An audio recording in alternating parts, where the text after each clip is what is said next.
کتنا خوبصورت تعلق ہوتا ہے بغیر کسی ڈر کے اس کے آگے بیٹھ کر روتے ہیں اور کہتے ہیں کہ سب چھوٹ جائے لیکن آپ کا ساتھ نہیں چھوٹنا چاہیے۔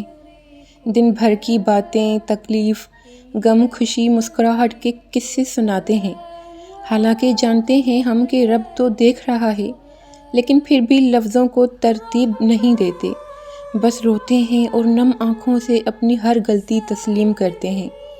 تو جو سکون، نور دل میں اترتا ہے نا، روح تر و تازہ ہو جاتی ہے۔ ایسا لگتا ہے کسی چھوٹے سے بچے کو کسی نے بڑے لاڈ سے اٹھایا ہو اور اس کیفیت کو میں کسی بھی طرح لفظوں میں بیان کرنے سے قاصر ہوں، بس ایک لفظ کہ الحمدللہ۔ سنو، تمہاری دعائیں سنی جا چکی ہیں، تمہارے صبر کا صلہ لکھا جا چکا ہے۔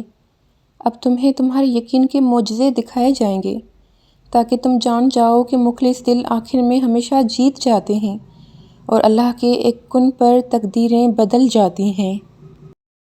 اللہ تمہاری دعاؤں پر راضی ہے، تبھی تو وہ اس چیز کا خیال تمہارے دل سے نہیں نکال رہا۔ تمہارے دل کا ایک ہی دعا پہ اٹک جانا ہی تمہاری دعاؤں کی قبولیت کی سب سے بڑی نشانی ہے۔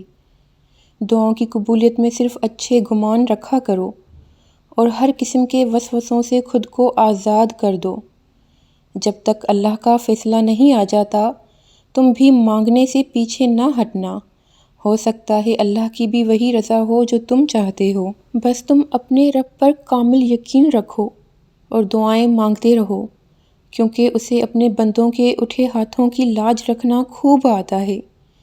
یاد رکھو، اس انتظار کے بعد اللہ نے تمہارے لیے وہی لکھ رکھا ہوگا جس کا تمہیں شدت سے انتظار تھا۔